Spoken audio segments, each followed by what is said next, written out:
Hi, this is Nicole again from Locey Swim and Spa, where our goal is to keep your pool happy. Today we're going to talk about common pump problems such as air bubbles in the return, a humming motor, or a clogged impeller. So stay tuned.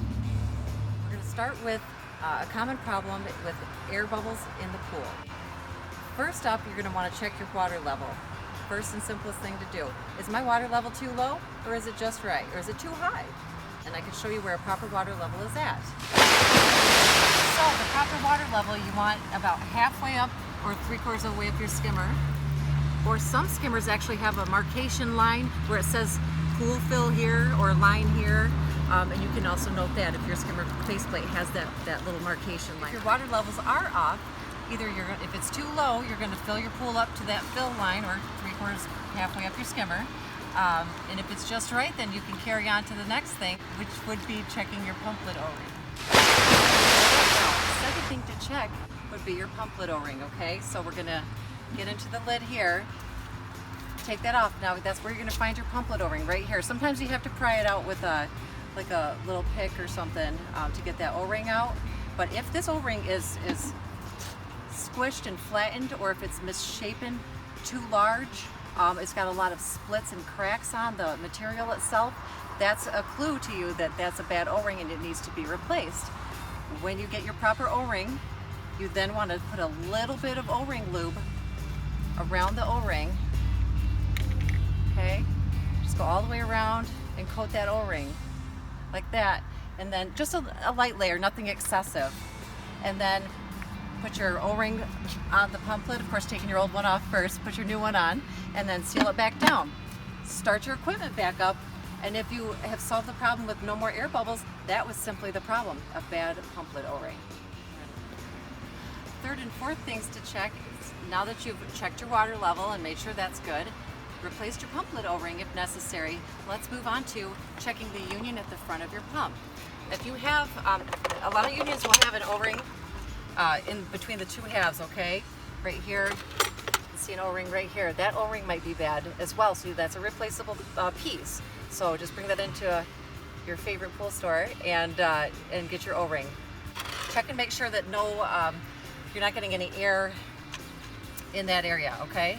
Now, if that's okay, then what we're going to do is we can move on to getting up into the impeller to see if that's clogged. What I'm going to do, I like to take an old school metal handled garden hose nozzle, thread it on the garden hose, get this ready. Now and you're going to have to take out your pump basket, okay? So you'll take out your right pump basket, and then that'll give you room to aim back up into here. And I'm using this cutaway pump so you can kind of see where we're striving to go, which is the impeller is right here, okay guys?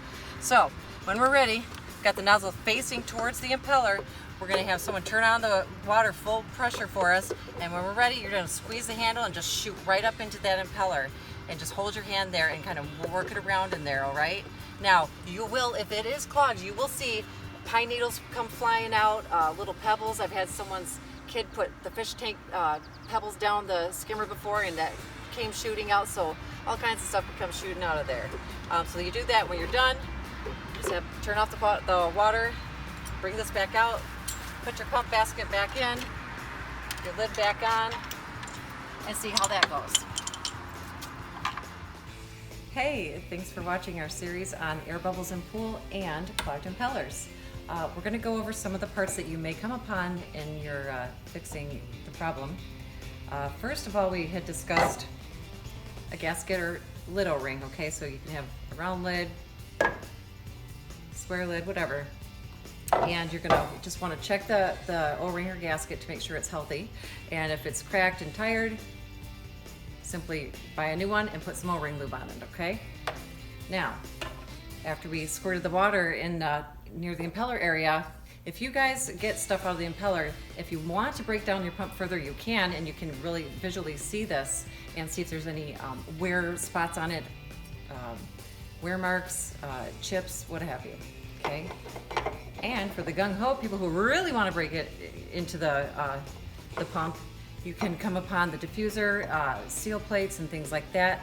whole world of parts there. So if you find yourself needing any of these parts, go to our website, and otherwise you can give us a call and we can ship the parts right out to you.